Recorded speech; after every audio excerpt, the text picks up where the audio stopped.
Buenas noches, hermanos. Iniciamos nuestra viernes penitencial y le pido a todos que nos pongamos en la presencia de Dios. En el nombre del Padre, del Hijo y del Espíritu Santo. Padre nuestro que estás en el cielo, santificado sea tu nombre. Venga a nosotros tu reino. Hágase tu voluntad en la tierra como en el cielo. Danos hoy nuestro pan de cada día, perdona nuestras ofensas, como también nosotros perdonamos a los que nos ofenden. No nos dejes caer en la tentación y líbranos del mal. Amén. Dios te salve María, llena eres de gracia, el Señor es contigo. Bendita tú eres entre todas las mujeres, y bendito es el fruto de tu vientre Jesús. Santa María, Madre de Dios, ruega por nosotros pecadores, ahora y en la hora de nuestra muerte. Amén. Gloria al Padre, y al Hijo, y al Espíritu Santo.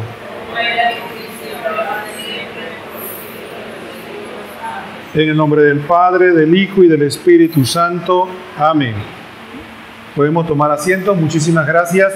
Le pedimos al Señor que nos conceda la gracia de que esta meditación inquiete nuestros corazones para que podamos alcanzar el don de la conversión. Fundamentalmente,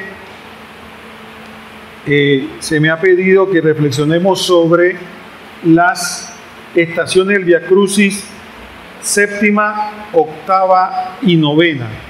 Y al final haremos una pequeña aportación, un pequeño excursus de algunas virtudes que debemos vigilar toda la vida, pero especialmente en la Cuaresma. Entrando en materia de inmediato, vamos a hablar de la séptima estación. Jesús cae por segunda vez.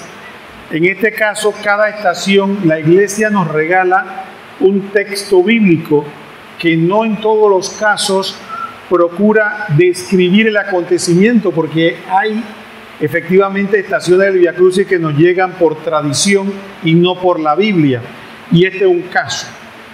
En los casos donde se habla que Jesús cae, en la Biblia no aparece ningún texto que diga que Jesús cae.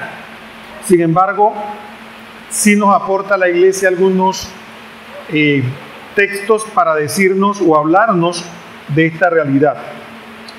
Y para ello nos dice o nos habla del Salmo 22, versículos 8 y 12. Dice el Salmo: todos los que me ven de mí se mofan, tuercen los labios, menean la cabeza.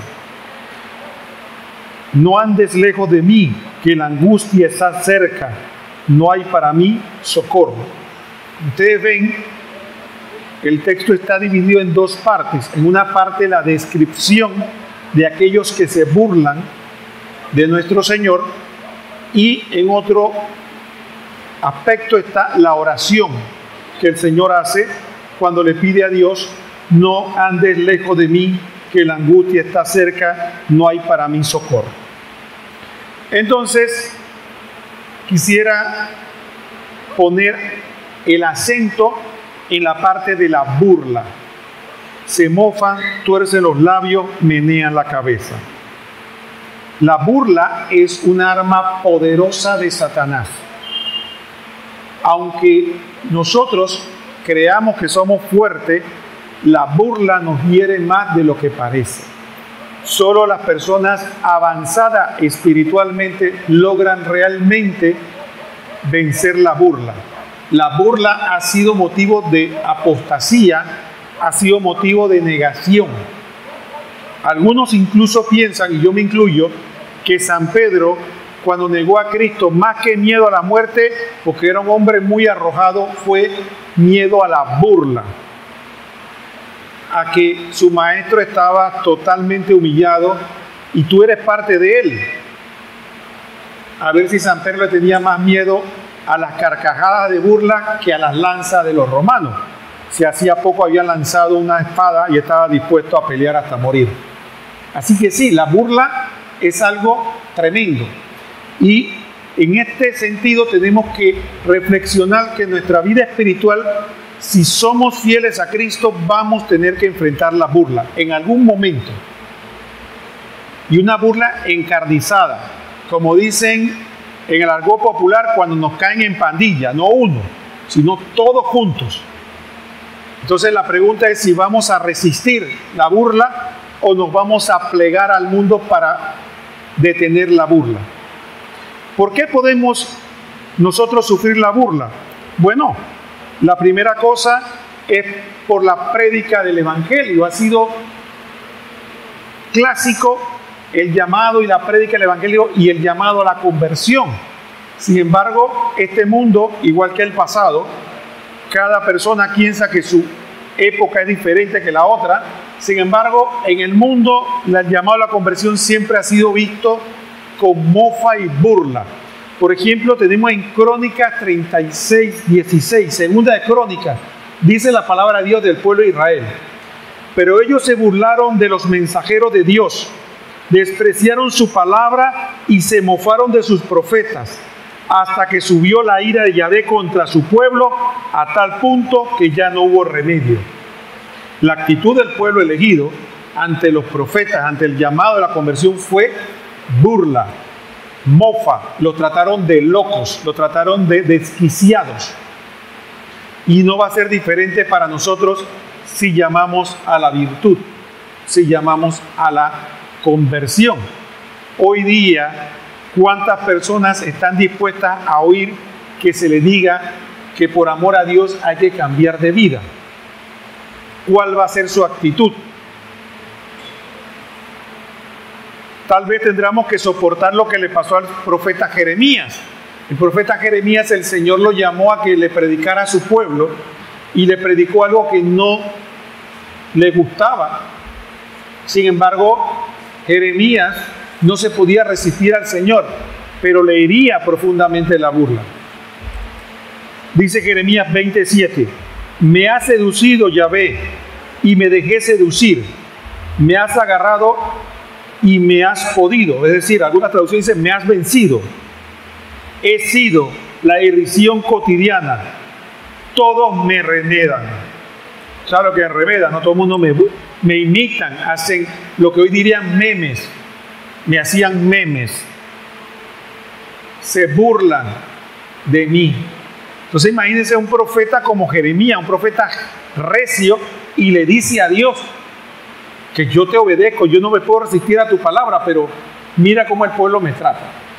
Así que sí tenemos que meditar profundamente en esta cuaresma y pedirle a Dios que nos dé la fuerza, porque a veces pensamos que somos fuertes y no lo somos. Pensamos que la presión del grupo no nos va a dominar y nos puede dominar. Entonces no hay mejor forma para vencer en una batalla que prepararse. Prepararse para los futuros enemigos. Y uno es la burla. ¿Por qué otra cosa se pueden burlar de nosotros? Por las manifestaciones espirituales. ¿Se acuerdan de Pentecostés? Cuando en Pentecostés recibieron el Espíritu Santo, ¿cuál fue la reacción de la gente? Estos están borrachos, estos están locos. Hechos 2:13. Otros en cambio decían riéndose, están llenos de mosto. ¿Cómo hubiéramos dicho nosotros? Están llenos de guaro, ¿no? Están borrachos. Entonces, igual pasa con nosotros. La persona, dice San Pablo, que no es una persona espiritual, que una persona carnal, no entiende las cosas del Espíritu, no entiende la oración, no entiende los dones de Dios, no entiende las manifestaciones de Dios. Es más, si una persona está oyendo una predicación y empieza a llorar, lo mira y dice, está loco. ¿Por qué está llorando? Porque no entiende las manifestaciones de Dios, no entiende lo que el Espíritu puede hacer en nosotros. Entonces sí, tenemos que estar preparados para que cuando Dios nos tome, cuando Dios se manifieste en nosotros y las personas que no conocen a Dios se burlen, ¿qué vamos a hacer nosotros? ¿A correr, a cambiar, a secarnos las lágrimas, apenados porque me están viendo que estoy llorando? ¿O a mí no me va a importar lo que la gente diga, estoy yo y mi Dios? Entonces es bonito decirlo, la otra cosa es hacerlo. Como le dije, siempre lo voy a repetir en esta estación, la burla es un arma poderosa de Satanás. Por la burla mucha gente ha echado su camino espiritual para atrás. Otro aspecto que podemos enfrentar la burla es por la doctrina. Es decir, hoy día mucha gente no soporta la sana doctrina. No la soporta. Entonces, imagínense que la doctrina que hoy día es más atacada no es la doctrina de la fe, sino la moral. Si usted dice hoy día que Dios es uno en 3 personas, a la gente eso no le importa. Si usted hoy día dice que Jesucristo resucitó, tal vez no lo crea, pero si usted dice que el homosexualismo es pecado, que la lujuria es pecado, que el adulterio es pecado, si usted dice eso, se está enfrentando a un buen porcentaje de la población. Y lo menos que le van a decir es hipócrita, mentiroso, doble cara y lo que venga por ahí. Simplemente por decir que usted cree lo que dice la palabra de Dios. Pero ¿qué pasa con eso? Que no es políticamente correcto, entendiendo políticamente correcto lo que la mayoría piensa. El político quiere agradar a la mayoría, sondea a la mayoría. ¿Qué piensa hoy día la mayoría? Piensa esto. Yo tengo que decir un discurso que le agrade a todos. El hombre y la mujer de Dios no sondea al pueblo, sondea a Dios y le pregunta: ¿qué quiere que le diga al pueblo? Dile esto.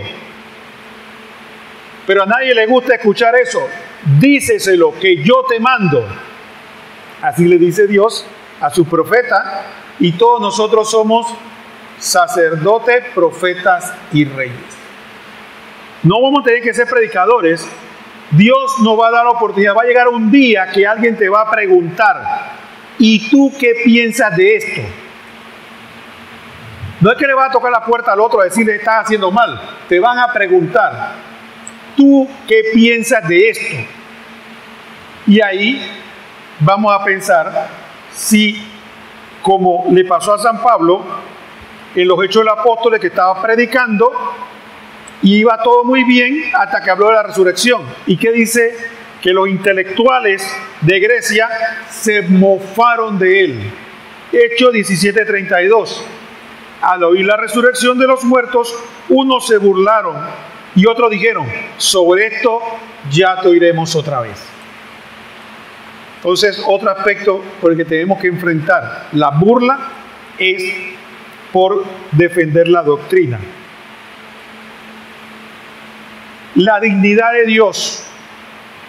Hoy día todo el mundo habla que tiene derechos, incluso derechos al pecado, derechos irracionales. Todo para justificarlo dice: es mi derecho.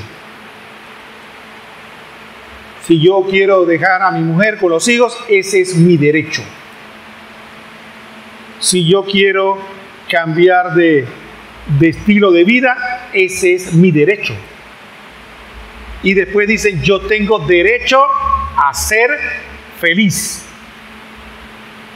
Pero la pregunta es: ¿dónde están los derechos de Dios?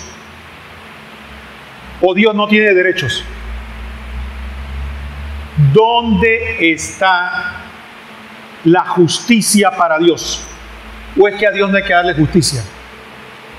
Todo el mundo quiere justicia, todo el mundo quiere derecho, pero a Dios no se merece nada, solo escuchar nuestras quejas. Entonces Dios tiene dignidad y nosotros tenemos que honrar esa dignidad de Dios. Pero el mundo se burla de cuando el creyente procura dignificar a Dios. Cada detalle que hacemos nosotros para darle culto a Dios, el mundo nos dice: ¿para qué pierden el tiempo en eso? Cuando tomamos las andas y las adornamos con flores y las decoramos, ¿para qué pierden tiempo en eso? Pero nosotros somos insensatos, porque cuando ellos quieren ir, van allá, montan una mujer y todos le rinden culto. Bailan y gritan y bailan detrás de ellos y toman ron. Pero eso sí está bien. Pero cuando nosotros queremos darle culto a nuestro Dios, entonces eso es pérdida de tiempo, es ridículo, es gasto innecesario. Esa burla la vimos nosotros cuando Herodes toma a nuestro rey y se burla de su dignidad. Dice Lucas 23:11. Pero Herodes, con su guardia, después de despreciarle y burlarse de él, le puso un espléndido vestido y lo remitió a Pilato.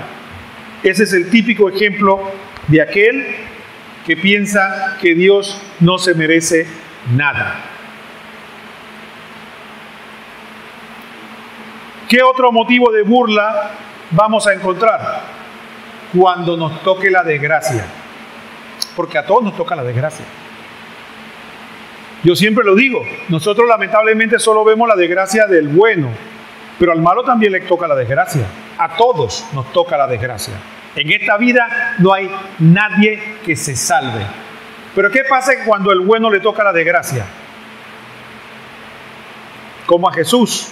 Y nos va para acá nosotros. Satanás va a mandar sus emisarios para que cuando estemos en medio de la desgracia nos digan: igualmente los sumos sacerdotes junto con los escribas y los ancianos se burlaban de él diciendo: a otro salvó y a sí mismo no puede salvarse. Rey de Israel es, que baje ahora de la cruz y creeremos en él. Ha puesto su confianza en Dios, que lo salve ahora, si es que de verdad le quiere, ya que dice: yo soy hijo de Dios. Imagínense que nos dijeran eso a nosotros en medio de la desgracia. Se nos muere un hijo, se nos muere la madre, nos botan del trabajo. Ahí está, ese que dice que cree en Dios, que es hijo de Dios, que va a la iglesia y ora, que lo salve Dios ahora, que lo libere. Vamos a ver si ahora cree en Dios. La burla es un arma poderosa de Satanás. Y por eso estos tiempos fuertes, la iglesia nos llama a fortalecer el espíritu, porque cuando venga la prueba, sepamos que ya el Señor nos habló de que esto iba a venir. No que nos digan: es que yo no sabía, que yo pensé que como yo seguía al Señor yo no me iba a enfermar, yo nunca iba a tener duelo, a mí nunca me iba a despedir del trabajo, yo nunca iba a tener aprieto, porque el Señor me iba a bendecir de por vida y iba a vivir bien y morir bien. Lamentablemente no es así, porque eso no fue lo que le pasó al Señor. Y Él dice: ningún discípulo es más que su maestro. Lo que tenemos que estar preparados para que cuando nos toque esa segunda caída, estar preparados para la burla infame del enemigo. Octava ocasión. Jesús consuela a las mujeres de Jerusalén. Ese texto sí está en la Biblia, ese acontecimiento sí lo tenemos. Sin embargo, resulta un poco enigmático, porque efectivamente Jesús se encuentra con las mujeres están compungidas, llorando, se le acercan y Él le devuelve la pelota. No lloren por mí, lloren por ustedes. Dice Lucas 23, 27 al 28. Le seguía una gran multitud del pueblo y mujeres que se dolían y se lamentaban por él. Jesús, volviéndose a ellas, dijo: hijas de Jerusalén, no lloren por mí, lloren más bien por ustedes y por sus hijos. En eso quiero destacar la primera frase. ¿Qué querrá decir el Señor? No lloren por mí. Tal vez un poco podríamos destacar ese no lloren por mí, es porque en ocasiones nosotros somos capaces de tener lágrimas sin compromiso. Yo les quiero preguntar si alguno de ustedes, no sé, tal vez no, pero si algunos, yo sí lo he tenido, han tenido la oportunidad de ver un documental, una película, una obra de teatro que le saque las lágrimas.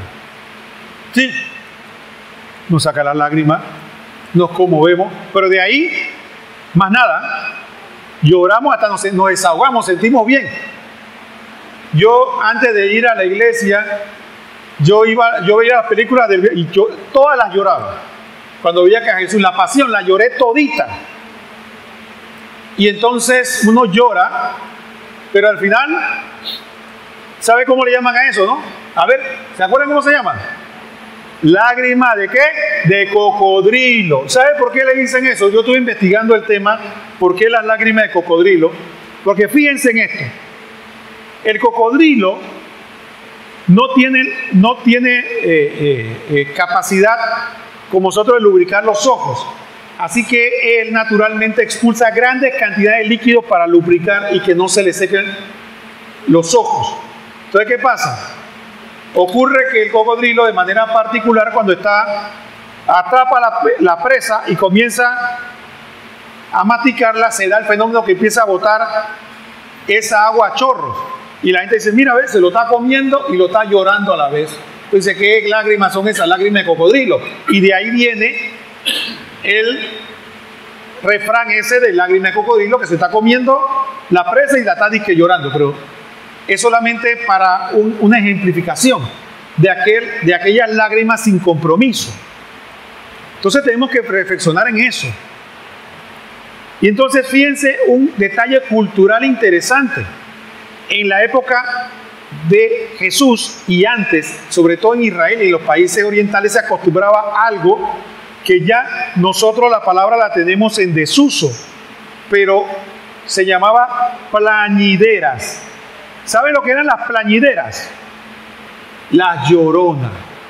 En los velorios en esa época o en los funerales se acostumbraba a contratar mujeres que sabían llorar y llorar a gritos.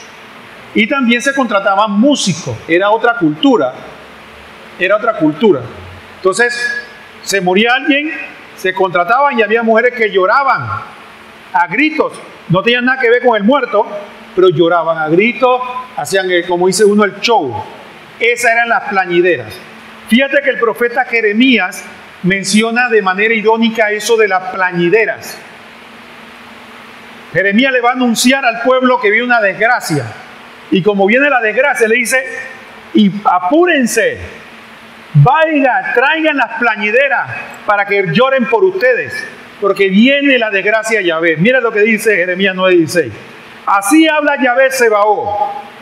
¡Hala! Llamen a las plañideras que vengan. Mandad por más hábiles que vengan. Y después el siguiente texto dice, porque va a venir el castigo de Dios. Pero yo quiero resaltar es las plañideras. También ustedes ven un texto que suena un poco extraño. Mateo 9, 23 y 24. Ustedes se dan cuenta que cuando Jesús resucita a la mujer de Jairo, dice que había flautas y había un gentío y un griterío. Uno se pone a pensar, en los funerales generalmente, en nuestra cultura la gente guarda silencio. A menos que algún familiar se descomponga, pero en general se guarda silencio.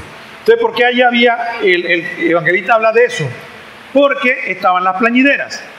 ¿Y cómo sabemos que son las plañideras? Por la reacción de ellos. Mire lo que dice. Al llegar Jesús a casa del magistrado y ver a los flautistas y la gente alborotando, decía, retírense, la muchacha no ha muerto, está dormida. Pregunto,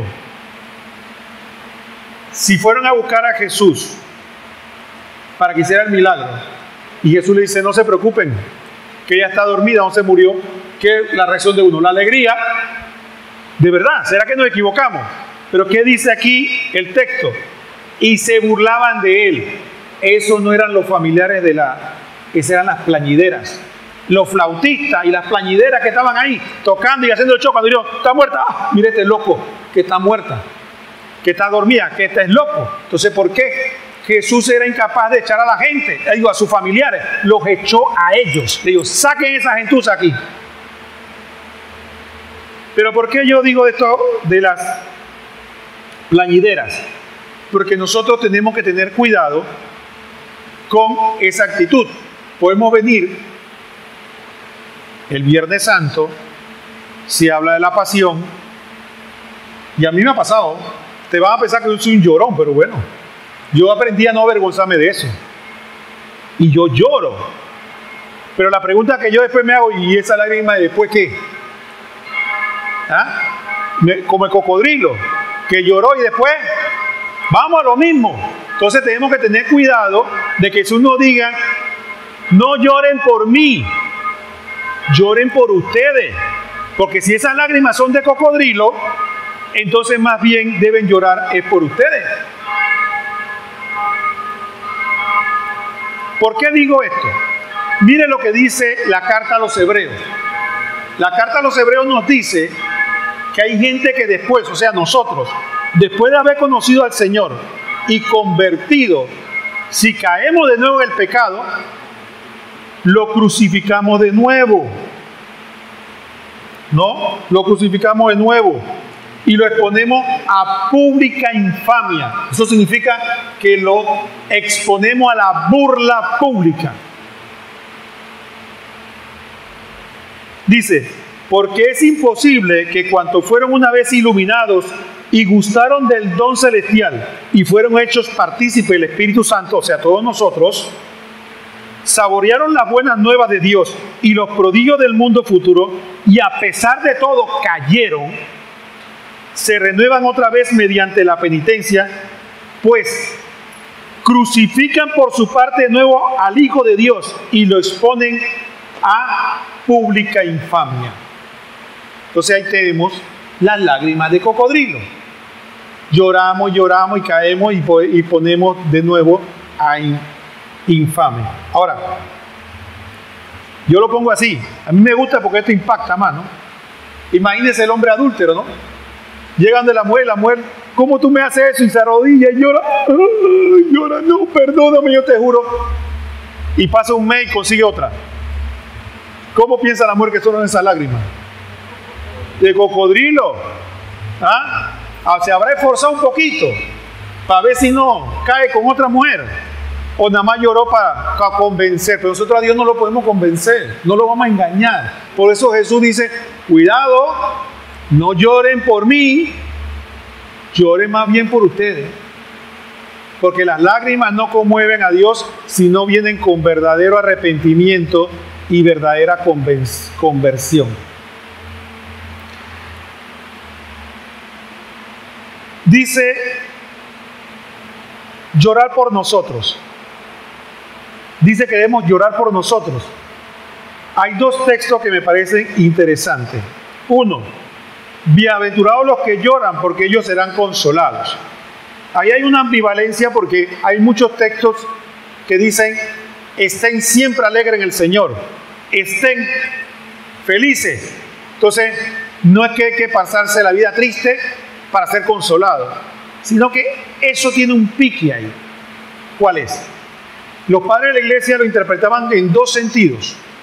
Uno, la lágrima del sufrimiento que convierte, porque muchas personas se acercan a la conversión después de un sufrimiento.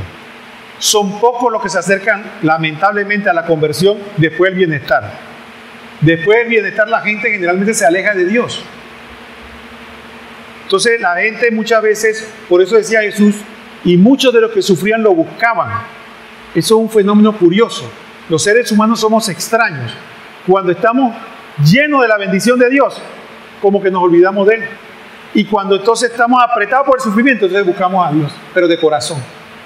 Entonces ahí vienen los padres y dicen que esas lágrimas son lágrimas de bendición, porque toda cosa que traiga la conversión es bendición.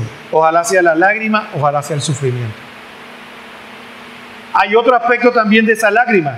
Dice que hay una lágrima que hay que pedirle al Señor, porque hay dos conversiones, dicen los padres de la iglesia: el agua del bautismo y las lágrimas del arrepentimiento. Hay que pedirle a Dios esas lágrimas del dolor del pecado. Y es una reflexión que tenemos que hacer con respecto al tema de las lágrimas. Muchas veces tenemos un corazón endurecido y no nos hemos dado cuenta. Y pecamos y no nos duele. Decimos, ofendemos a Dios, pero realmente no nos duele. Vamos a confesarnos como quien echa un cuento. ¿Y saben por qué? Porque tenemos que pedirle a Dios esas lágrimas que nos hacen bienaventurados. Las lágrimas del sincero y verdadero dolor por haber ofendido a alguien que nosotros decimos que amamos. Cuando nosotros ofendemos a alguien que realmente amamos, nos duele. Voy a poner un ejemplo. ¿Ustedes se han visto alguna vez o han vivido la experiencia cuando uno tiene que llevar un hijo, que generalmente los padres, Dios nos da el don de que querramos a los hijos y lo tenemos que llevar a un tratamiento que es doloroso y que sabemos que es para su bien? Y cuando uno lo ve ahí llorando y pidiéndole así auxilio a uno, yo lo he hecho, yo he visto padres también llorando porque no pueden. Dice, ¿cómo yo traje a mi hijo para esto? Pero es para su bien. Imagínense. ¿Por qué? Porque lo amamos. ¿Y por qué con Dios no pasa igual? ¿No será que no lo amamos? Entonces, eso es lo que tenemos que discernir y pedirle a Dios. ¿Por qué a mí no me duele cuando yo peco? ¿Por qué si yo te estoy ofendiendo a mí me da lo mismo? Es más, somos tan descarados, y perdónenme que se lo diga, que decimos que Dios me perdone y pa. Eso es como agarrar a una persona y mirarla a los ojos y decir que perdóname y pam, le doy 2 bofetadas. ¿Qué perdón de qué? Que Dios me perdone y tan. Entonces ahí vemos y examinemos el poco corazón y amor que le tenemos a Dios. Pero eso ¿cómo se obtiene? Orando. Hay que pedirle a Dios que nos cambie este corazón de piedra por un corazón de carne. Un corazón que por lo menos si peca le duele. Por eso Jesús nos decía, entren por la puerta estrecha, porque ancha y espacioso es el camino que lleva a la perdición y son muchos los que entran por él. 9ª estación.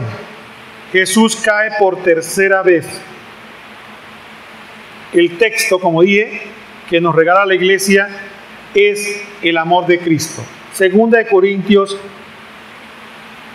5, del 14 al 15.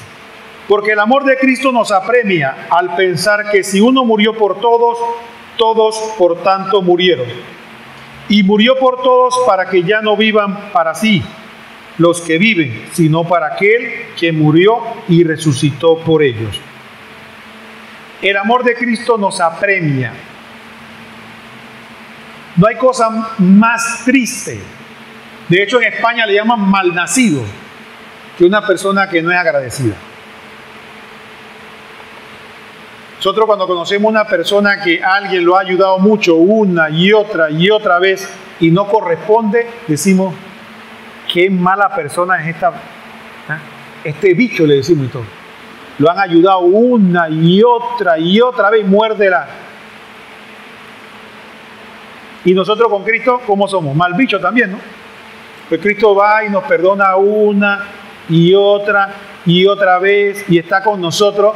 Entonces dice San Pablo, cuando Jesús cae por el peso de nuestro malagradecimiento, cuando el amor de Cristo no nos apremia. ¿Y no nos apremia a qué? A ser mejores. Si usted se pone a pensar, nuestra vida ha sido un camino de ser mejor. Primero mamá nos decía, te voy a quitar el pañal, te voy a quitar el pamper, ahora no te orines. Hasta que por fin avisa y avisó. Avanzó. ¿No? Después que ya sabe ir al baño, si son hombres pobres, ¿no? Que riegan, no, afuera no. Eso nunca lo aprendemos. Esos viejos y seguimos todavía por fuera. Así que no hay esperanza ahí. Sí, eso sí, yo estoy de acuerdo que no hay esperanza. Entonces, ¿qué pasa? Que el asunto es que el amor de Dios nos apremia. ¿Por qué? Porque quiere que mejoremos. Y muchas veces nosotros nos quedamos estancados. Llegamos a un punto y no queremos dar un paso más. Y eso es lo que tenemos que pensar nosotros, que Dios nos apremia. tenemos que tener cuidado con el conformismo. No queremos pasar de grado. Llegamos a 5º grado y ahí nos quedamos. No queremos pasar a 6º grado. No queremos ir a la secundaria. Queremos quedarnos aquí. Porque aquí ya no sabemos los quebrados, ya no sabemos las reglas de la palabra esdrújula y sobre esdrújula, ya no sabemos la historia de Panamá, así que nos quedamos aquí. Ya no queremos ir a la álgebra ni nada de eso. Entonces, tenemos que hacer un examen de conciencia y preguntar, del año pasado, de la cuaresma pasada, acá, ¿cuántos defectos, no voy a decir virtudes, cuántos defectos he quitado? ¿O es lo mismito del año pasado? Pues si es lo mismito del año pasado, entonces nos podemos ir fácilmente allí hasta la muerte.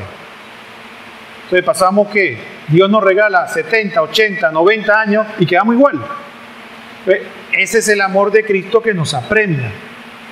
Y parte de eso es aprender a no vivir para mí.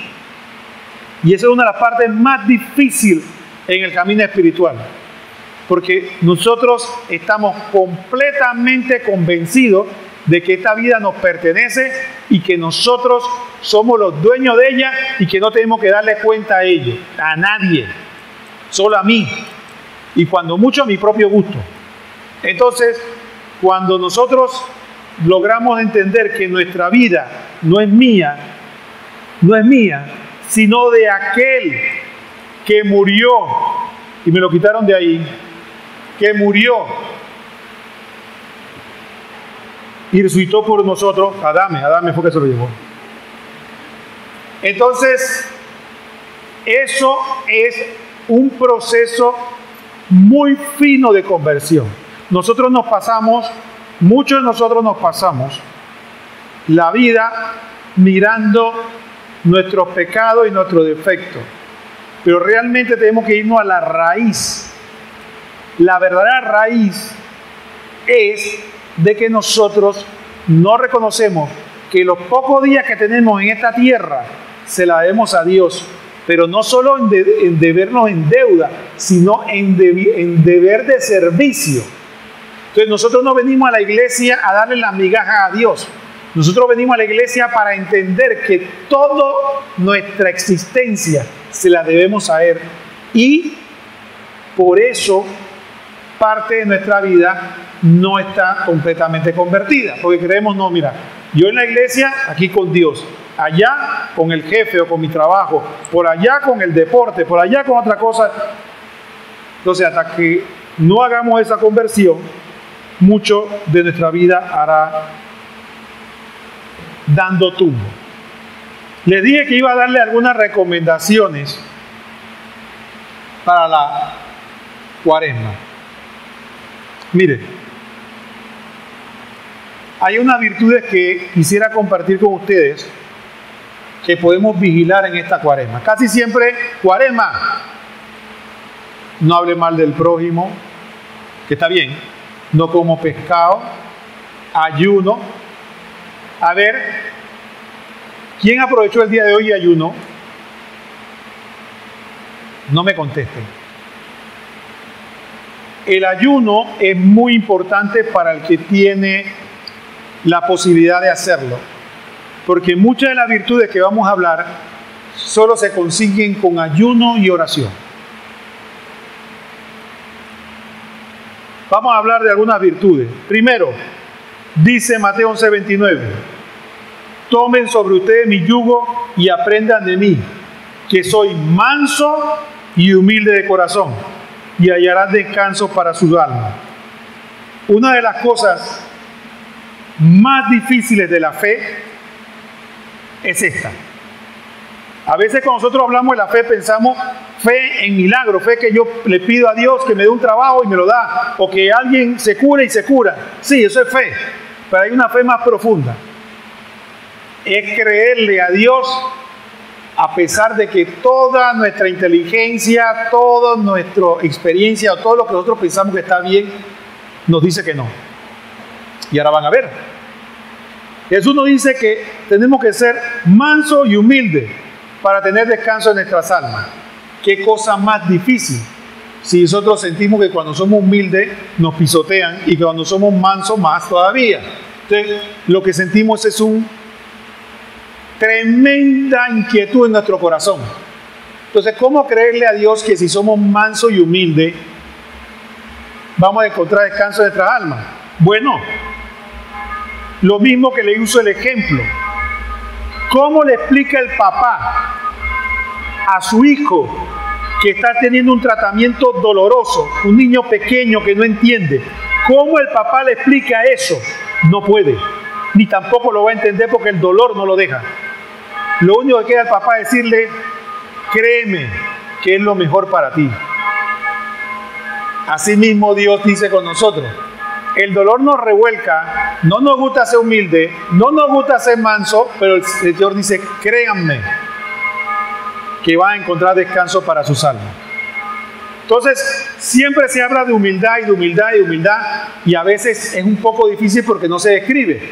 Porque la gente, uno piensa que humildad es complejo de inferioridad y otros piensan que humildad es andar mal vestido.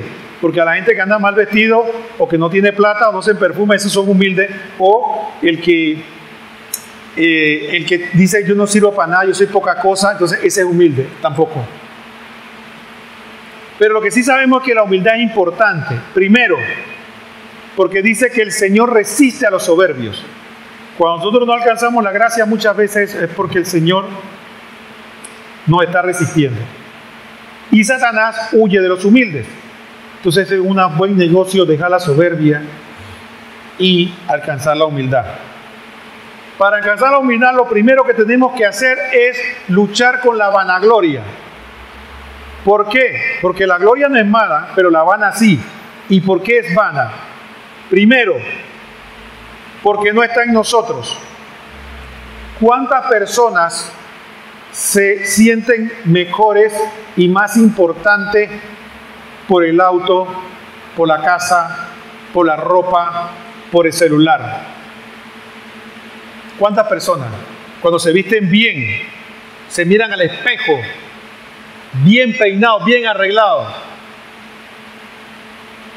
o no se sienten superiores? O se bajan de tremendo carro y miran a todo el mundo y dicen, wow. Pero la pregunta es, si eso tiene algo de gloria, la casa, el carro, la ropa, ¿acaso no es del objeto? ¿Significa acaso que si usted tiene un carro portentoso, cuando lo deje de manejar ya no vale nada entonces? O si usted tiene una casa portentosa y la pierde y el banco se la quita, se volvió polvo, porque el orgullo o la belleza o la gloria estaba en el objeto, no en usted. Por eso dice que es una vanagloria. Pero que aunque eso parece una insensatez, ¿cuántos de nosotros o cuántas personas podemos caer en eso? Incluso sentirnos superiores a otros, porque tenemos un objeto o una cosa mejor que el otro. Desde lo que hemos mencionado hasta cualquier otra cosa, propiedades, dinero. Eso es vanagloria. Podemos tener los objetos, pero jamás sentirnos superior a nadie por tenerlo. Ese es un principio de humildad. No se trata de no tener nada, se trata de tenerlo y saber que eso no me hace superior a los demás. Simple, pero difícil de hacer. ¿Por qué? Hay otra vanagloria, porque su origen no es en nosotros. Hay personas que Dios le concedió un poco de inteligencia, talento para cantar, para dibujar, para hablar, para lo que usted se imagine, para bailar lo que quiera. Y se sienten superior a los demás porque tienen eso. Llegan a la fiesta y el que mejor baila y dice, puse fuego en la pista. Miren cómo me miran todos. Nadie baila como yo. Vanagloria. Miren cómo canto. Cuando canta todo, cuando yo vengo aquí a cantar a la parroquia, todos cantan. Y la gente se me acerca y me dice, oye, qué bien cantaste. Vanagloria. Entonces, no vamos a ser humildes mientras nosotros nos queremos dar gloria con los dones que Dios nos dio a nosotros. Si nosotros no pudimos decidir si íbamos a nacer o no, nacimos. Dios nos dio los dones y encima nos creemos superior que nuestros hermanos porque los dones que Dios nos dio. Y lo otro, porque no vale la pena.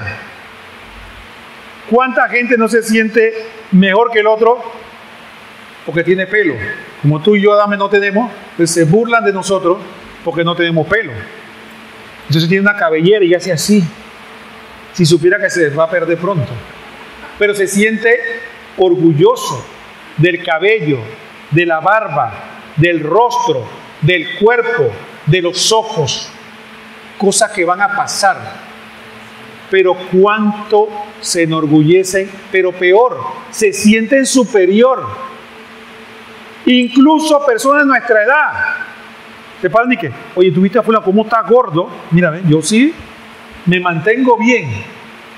Vanagloria. No seremos humildes mientras nuestra gloria se base en estas cosas. Por eso San Pablo nos decía 1 Corintios 4:7. Pues, ¿quién es el que te distingue? Mire la pregunta. ¿Qué tienes que no hayas recibido? ¿Qué tenemos nosotros que no hemos recibido de Dios? Y si lo recibiste, ¿por qué te glorías como si no lo hubieras recibido? No crea que eso es de ahora. San Pablo le llama la atención y nos dice a nosotros. Entonces, principio de humildad, jamás sentirse superior a los demás por vanagloria. ¿Cómo sabemos que una virtud, un don que Dios nos haya dado es de Dios y produce buenos frutos? Bueno, tiene que llevarnos ¿a qué? A la modestia, a la humildad y al servicio. Porque la verdadera grandeza es humilde. Así que cuando Dios le dio el don a alguien de hablar bien, de predicar, de escribir, de lo que sea, tiene que saber que eso lo tiene que llevar al servicio y a ser humilde. Por eso, Don Bosco llegó a decir que si uno tenía un don que le llevaba a la soberbia, fuera corriendo a pedirle a Dios que se lo quitara, porque más valía perder un don que ganar soberbia.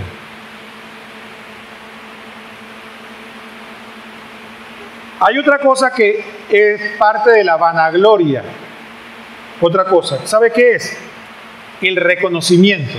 Hay un dicho por ahí que dice que la gente pelea por plata, pero mata por reconocimiento. El reconocimiento es bueno siempre y cuando sea gratuito. Porque todo reconocimiento que se pide se envilece, y aún peor cuando se exige. Y ustedes dirán, ¿cuándo pido reconocimiento? Bueno, todo el tiempo. A mí nadie me agradece, aquí uno se mata trabajando y nadie dice nada, aquí en la casa uno cocina y nadie le dice ni púdrete, porque aquí nadie le reconoce a uno nada, uno limpia la casa, uno trabaja como un burro y lo he mantenido toda la vida y ni un gracias toda la vida pidiendo que me reconozcan. Eso es vanagloria. Eso es pecado. ¿Por qué? Porque el que va a recompensar lo está viendo y Él es justo para dar a cada quien lo que le corresponde. Y cuando Él quiere, lo vamos a recibir. El día que menos pensamos, vamos a recibir reconocimiento, pero no cuando yo quiero, ni cuando yo lo exijo. Cada vez que yo exijo reconocimiento es un acto de soberbia. ¿Te dan cuenta que no es tan sencillo? No es nada más dejar de comer pescado. No es nada más dejar de comer pescado y venir los viernes aquí al Via Crucis. Hay que tener una lucha contra nosotros mismos. Por eso que el Señor dice que hay que negarse a nosotros mismos. Miren, el reconocimiento es como el alcohol. Yo sé que hay algunos que no toman aquí, pero tómenme la analogía. El reconocimiento es como el alcohol. en pocas cantidades te reanima y te estimula, ¿no? Uno está en una barbacoa, se toma un par de cervezas, oye, se pone contento, comienza a echar cuentos y eso no tiene nada de malo. Pero cuando se pasa, ¿cómo queda? Embriagado, perdió el sentido, ya no se acuerda qué pasó al día siguiente. Bueno, así pasa con el reconocimiento. Cuando Dios permite que alguien nos dé reconocimiento, tenemos que saber que poco es bueno. Pero cuando recibimos mucho, ¿qué pasa? Nos sentimos superiores, lo mejor que hay. Como dice Susan, la última Coca-Cola del desierto. ¿Estamos de acuerdo? Entonces el reconocimiento, incluso por eso el Señor nos lo dosifica,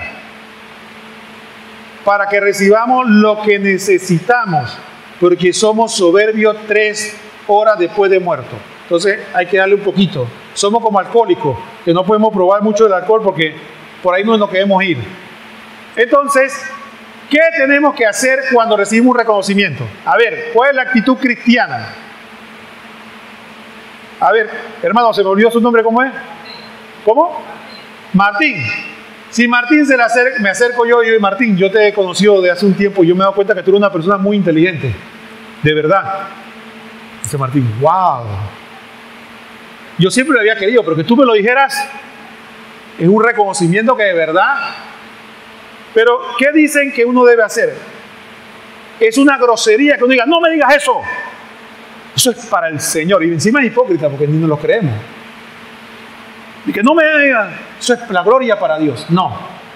Uno tiene que aceptar el reconocimiento y dar las gracias, pero interiormente, sin que nadie se dé cuenta, decir, Señor, la gloria es para ti, porque todo lo recibí de ti. Y ya, nadie se da cuenta, usted no rechazó el reconocimiento, usted fue amable, le hacen un reconocimiento en el trabajo, lo aplauden, fue un gran empleado, fue no sé qué, no me hagan eso, que yo soy humilde, porque el Señor dice que... Reciba el reconocimiento, ríase, le da la gracia a todo el mundo, pero usted interiormente, Señor, tú sabes lo que yo soy. Esto es gracias a ti, porque yo soy un miserable. Si esta gente supiera lo que yo tengo en el corazón, no estuviera haciendo este homenaje. Pero tú quisiste que me lo hicieran, así que lo hice. Así igual pasa. El día de las madres, cualquier cosa, le traen serenata, le cantan a la mamá, y entonces la mamá no debe pararse que eso es lo que yo me merecía, después tanto que me he sacrificado por ustedes. No, Señor, esto es para ti, porque todo el incienso es para Dios. Él permitió que nosotros recibiéramos algo del incienso que es para Él y lo recibiéramos. La última virtud, la mansedumbre. La mansedumbre no es solamente el hecho de no ser violento, es también ser amable. Dice que la primera virtud que vimos, la humildad, nos perfecciona frente a Dios, y la mansedumbre y amabilidad ante el prójimo. Por eso es tan importante, porque ambas virtudes, por eso Jesús nos las recomendó. Aprended de mí, que soy manso y humilde de corazón, porque una nos perfecciona frente a Dios y otra nos perfecciona frente al prójimo. Ahora, vamos a ver, cuidado hermanos, cuidado, que hay una amabilidad que es solamente exterior. Vamos a un ejemplo moderno. ¿Quiénes son los amables por excelencia? Los vendedores. ¿Quién va a vender siendo grosero? Pero esa amabilidad no es sincera, esa amabilidad es porque tiene un interés y es suave y sabe y salamero y usted es un hombre inteligente, yo me he dado cuenta, y fíjese qué elegante se ve usted, y la persona se va soplando y dice, mire que pero esa amabilidad que es falsa. Entonces cuidado con la amabilidad falsa entre cristianos. ¿Cuál es esa amabilidad falsa? Bueno, la que es solo exterior. Ay, hermanita, ay, qué tiempo sin verte, y cuando se da la vuelta me cae más mal. Y eso pasa en la iglesia. ¿Cómo sabemos que una amabilidad es exterior y no es real. Le voy a decir cómo se sabe. Sencillo, porque apenas nos pisan un callo, nos dicen algo que no nos gusta y estallamos en molestia, injuria y en arrogancia, todavía no somos amables. Porque el verdadero amable es aquel que sabe conservar la paz o la mansedumbre en medio de la contradicción. Entonces tenemos que trabajar mucho eso, porque pienso que muchos de nosotros nada más nos pullan un poquito y quedamos inmediatamente explotados. Entonces eso significa que no somos mansos como creemos. Muchas veces tenemos amabilidad exterior, que no es mala, pero que eso se llama urbanidad. Sin embargo, nosotros no estamos hablando de urbanidad, estamos hablando de perfección espiritual, que son dos cosas distintas. Porque decía el Señor, si ustedes saludan a los que les saludan, ¿qué mérito tiene? Si eso lo hacen los paganos. Entonces, estamos hablando de algo, un paso más. Así que no creamos que porque llegamos donde los vecinos, buenos días, ¿cómo estás? Oye, este es un cristiano de verdad, oye, qué amable, todo, ¿cómo estás? Hola, jaja, chiste. Oye, esta persona sí es amable, se ve que va a San Agustín. No. Cuando el vecino te diga un par de cosas y tú seas capaz de mantener la mansedumbre sin sacar en arrogancia y no devolverle mal por mal, entonces te diga, yo empecé a ser manso. Pero no nos engañemos de que somos porque tenemos urbanidad. Porque eso lo tienen los santeros, los brujos, los ateos, todos tienen eso. Y hasta cuidado que hasta mejor que nosotros. ¿Cómo sabemos o podemos nosotros alcanzar la amabilidad y la mansedumbre? Lo primero que tenemos que saber es que nosotros no podemos controlar nuestra ira. Dice Santiago 1:20, porque la ira del hombre no obra la justicia de Dios. Por lo tanto, nuestra meta es procurar no enojarnos. Nuestra meta no es enojarnos un poquito o cuando es necesario o de vez en cuando. Nuestra meta debe ser luchar para no enojarnos. Porque nosotros no somos capaces de tener santa indignación. El único que puede tener eso es Jesucristo. Pero nosotros no somos capaces de eso. Nosotros tenemos que luchar para tener lo que dice la gente en el argot popular, dulzura de carácter. Pedirle a Dios que nos dé la capacidad de nunca enojarnos. Porque si usted se pone a pensar un momento, cuando Sara y yo damos charla de matrimonio, lo que decimos es que los esposos tienen que saber tener una buena pelea. Y hay reglas para tener una buena pelea. Una de las reglas no da golpe bajo. Pero una de las reglas que damos nosotros es que cuando los esposos discuten, nadie levante la voz. Porque no es lo mismo estar discutiendo a este tono de voz, aunque yo te esté diciendo cosas que no te guste, que yo te esté diciendo esto de esta manera. Porque inmediatamente la otra persona levanta todas sus defensas. Me estás humillando, me estás avasallando y empieza un conflicto de alto nivel. Entonces, para que nosotros podamos tener la conversación, el tono y el diálogo a este nivel, no lo podemos hacer enojados.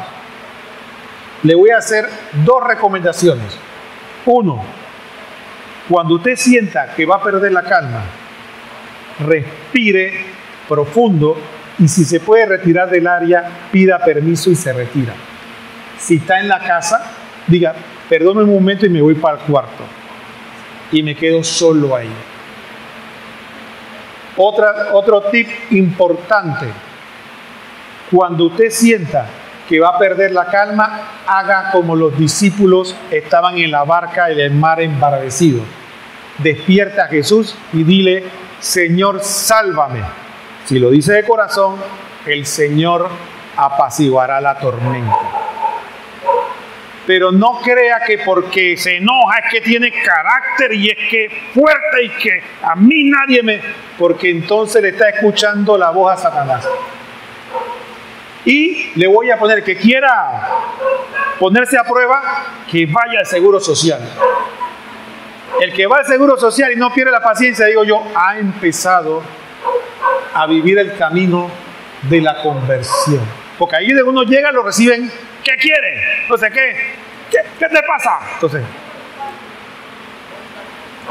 otro punto importante para los que somos padres. Mucha gente habla, y con esto yo sé que voy a causar alguna molestia, pero les voy a decir algo.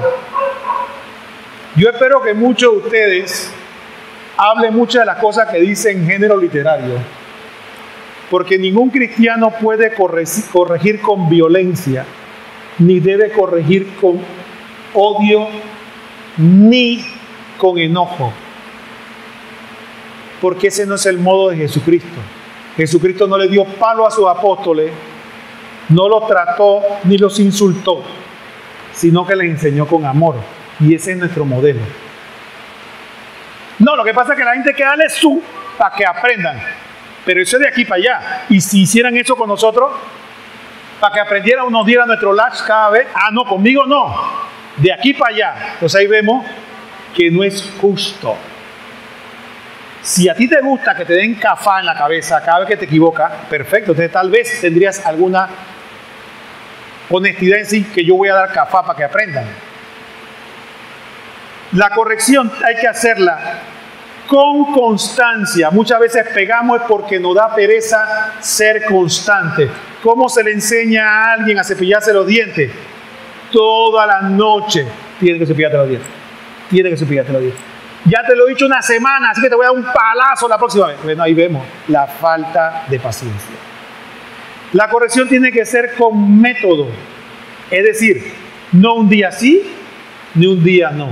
Tiene que tener estructura.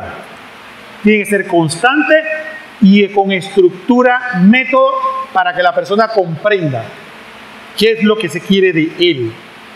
Y tiene que ser dulce y suave, porque cuando la razón se llena de pasión, es mal recibida. Usted puede tener toda la razón del mundo, pero cuando usted le pone enojo, el otro dice, se cierra, ojalá sea de este tamaño, se cierra y dice no.